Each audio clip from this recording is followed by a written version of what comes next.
आंदेकरांच्या घरातील बायकांना सुद्धा कायद्याचा प्रत्येक कलम ना कलम माहिती आहे।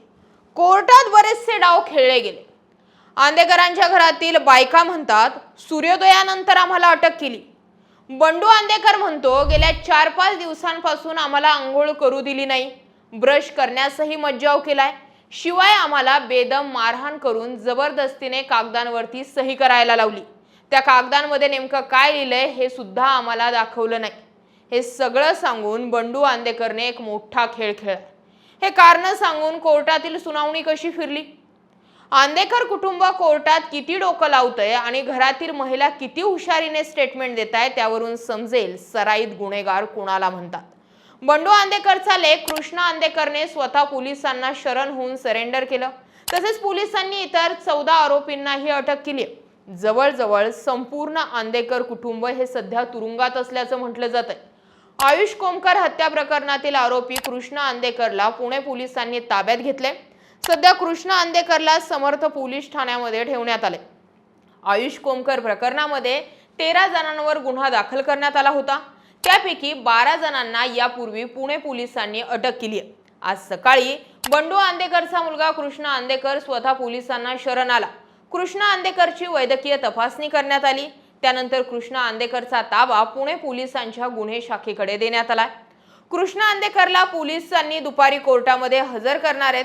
आंदेकरांचे जवळपास संपूर्ण कुटुंबच आता तुरुंगात आहे।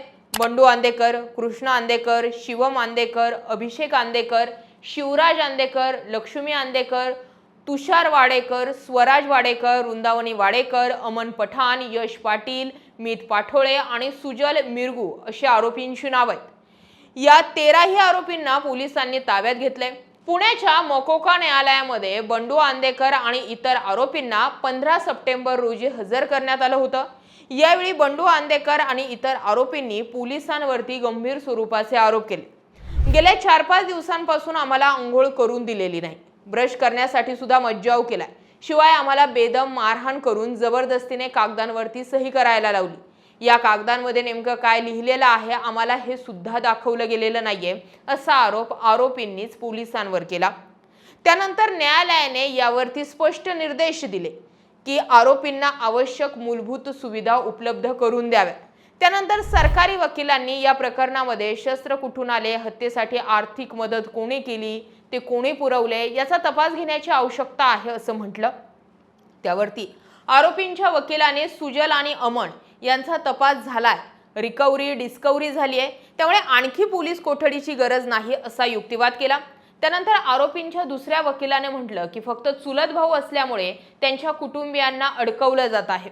लक्ष्मी आंदेकर यांच्यावर एकही गुन्हा दाखल नाही, त्यांचं वय देखील जास्त आहे, त्या काही आजारांनी ग्रस्त आहेत, त्याचा कोर्टाने विचार करावा। त्याचबरोबर तांत्रिक तपासासाठी पोलीस कोठडीची गरज नाही, भारतीय विद्यापीठच्या गुन्ह्यात यांचा काहीही संबंध नाही, मग या गुन्ह्यात कसं असेल? शिवम वनराजच्या केसमध्ये प्रत्यक्षदर्शी असल्यानं त्यांचं नाव यामध्ये घातलं गेलंय।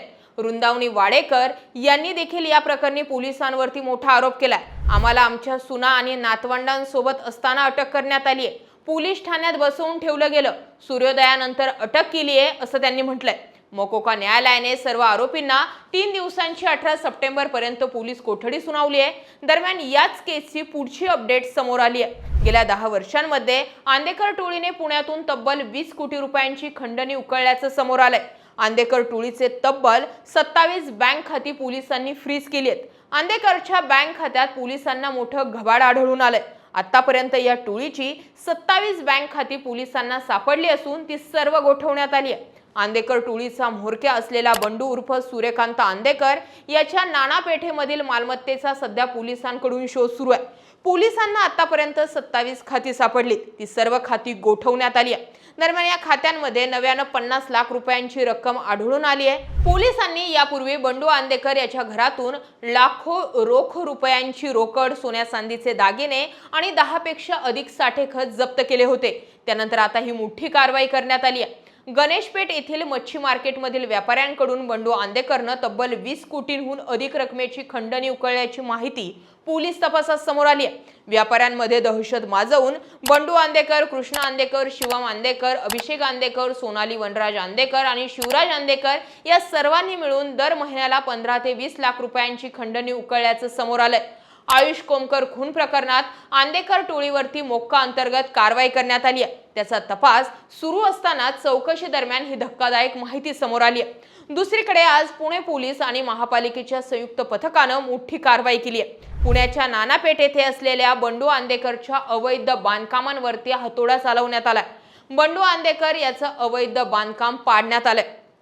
त्यासोबतच आंदेकर टोळीचे सर्व फ्लेक्स देखील हटवण्यात आलेत। त्यापूर्वी आंदेकरच्या संपत्तीचा शोध घेत असताना त्याचे 27 बँक खाती आढळून आली होती। ती सर्व बँक खाती देखील गोठवण्यात आली आहेत। या बँक खात्यातून मोठा बँक व्यवहार झाला असल्याची देखील माहिती समोर येते। आता या सगळ्या घडामोडी जर बघितल्या तर बंडू आंदेकर आणि त्यांचं पूर्ण कुटुंब कोर्टामध्ये जबाब देत असताना अतिशय हुशारीने जबाब देत आहे। आम्हाला सूर्योदयानंतर अटक करण्यात आली, आमचे नातवंड सुना आमच्या समोर असताना आम्हाला अटक करण्यात आली, आम्हाला अमानुषपणे वागणूक दिली जाते, आम्हाला मारहाण केली जाते। म्हणजे कायद्याचं आणि कलमची खडानाखडा माहिती या पूर्ण कुटुंबाला आणि त्यामुळेच कुठलं स्टेटमेंट दिल्यानंतर कोर्ट कशा आपल्या बाजूने सॉफ्ट होईल यावरती आंदेकर कुटुंब सध्या प्रयत्न करताना दिसतंय। याबाबत तुम्हाला काय वाटतंय कमेंट सेक्शन मध्ये जरूर व्यक्त व्हा। जय महाराष्ट्र।